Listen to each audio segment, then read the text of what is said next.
I am in you, and I am you.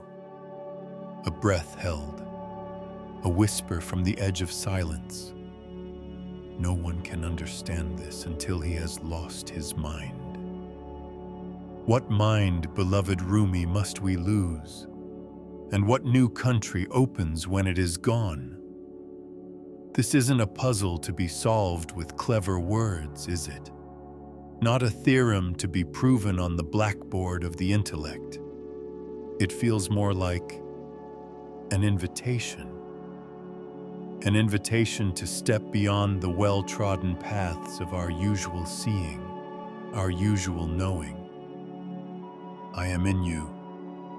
Close your eyes for a moment, if you will. Feel the gentle rise and fall of your own breath.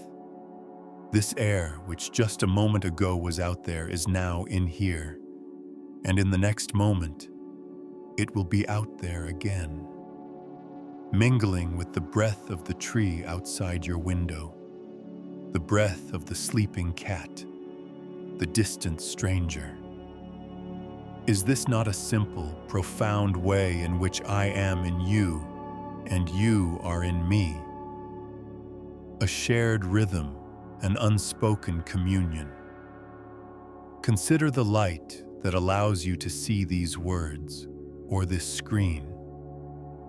That same light touched distant stars eons ago, and now it touches your retina, awakens a world within your mind.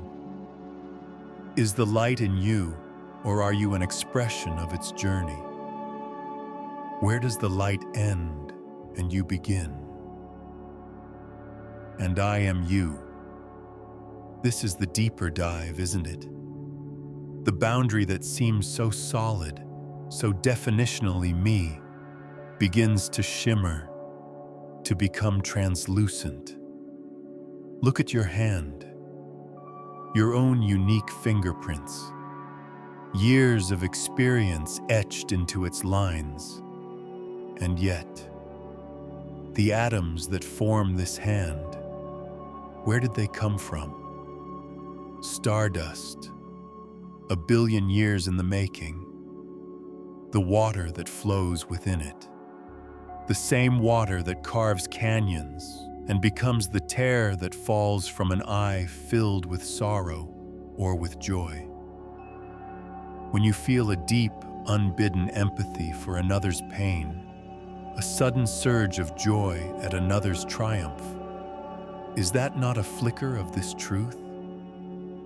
A moment where the illusion of separation thins, and you touch that shared essence that I am you. The heart knows this language, even when the mind struggles to translate. The heart recognizes itself in the other, a resonance, a hum beneath the surface of all things. No one can understand this. Understand. That word. Our minds are magnificent tools for understanding, for dissecting, for labeling. They build empires of thought, intricate architectures of logic. And this is good. This is necessary. But some doors only open when we lay down our tools. Some songs can only be heard in the silence between the notes. This understanding Rumi speaks of, it is not the grasping of a concept. It is not the accumulation of knowledge. It is a dissolving, a yielding, an undoing, until he has lost his mind. Not madness, no. Not the shattering of coherence into chaos, but perhaps the gentle unraveling of the mind that insists on being the master, the mind that chatters incessantly, that defines and defends its small territory of I, me, mine, the mind that lives in past, regrets, and future anxieties, rarely touching the vibrant, throbbing immediacy of now. To lose this mind is to find a different kind of sanity, a vastness, a stillness. Imagine a lake, its surface ruffled by 1,000 winds of thought. What if the winds were to cease? What if the surface became utterly still, reflecting the moon, the stars, the boundless sky without distortion? Losing the mind, then, is perhaps the stilling of those winds. It is the courage to let go of the need to always know, to always be in control, to always define. It is the willingness to become empty so that something larger, something truer can enter. A space opens up, a listening. And in that listening, in that quietude, the subtle truth of I am in you and I am you begins to dawn not as an idea, but as a felt reality. It is no longer something you think about. It is something you are. The wave realizes it is the ocean, not by analyzing the chemical composition of water, but by surrendering to its own nature, its own flow, its own inevitable return to the vastness from which it arose. This losing is a profound gain, a shedding of a skin that was too tight, too restrictive. The mind that is lost is the one that builds walls. The heart that is found knows only bridges. Think of a moment of pure awe, standing before a mountain range, the immensity of the ocean, the miracle of a newborn child. In those moments, does the chattering mind not fall silent? Does the sense of a small, separate self not momentarily recede? And what rushes in to fill that space? A sense of connection, of belonging, of being part of something infinitely larger, older, and more mysterious than your individual story. In that moment, without trying, without thinking, you touch the hem of this I am in you and I am you.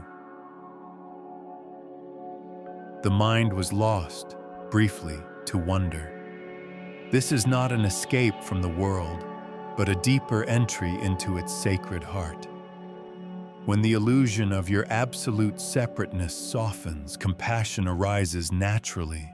How can I harm you if you are, in some essential way, myself? How can I not cherish the earth if its breath is my breath, its waters my own lifeblood? What if losing your mind is simply allowing the smaller, constructed self to fall away, revealing the boundless, luminous self that was always there, waiting to be recognized? The self that is woven into the fabric of all existence. The self that looks out from your eyes and from the eyes of every being you encounter. I am in you, and I am you. Feel it now, a gentle hum in the marrow of your bones, a silent knowing beneath the threshold of thought. No one can understand this until he has lost his mind. The journey to this understanding is not a straight line. It is a dance, a spiral. There will be moments of clarity, fleeting at first, like fireflies in the dusk, and moments when the old mind, the familiar patterns, reassert themselves. This is the human path. Be gentle with yourself in this exploration. Rumi's words are a seed. Plant them in the quiet soil of your heart. Water them with your attention, your contemplation. Don't force the bloom. Simply create the conditions for it to emerge in its own time. Perhaps the invitation is simply this: to be still, to listen beyond the noise, to dare to let go, even for a moment, of who you think you are, and discover the wonder of who you truly might be. The mystery remains, and it is beautiful.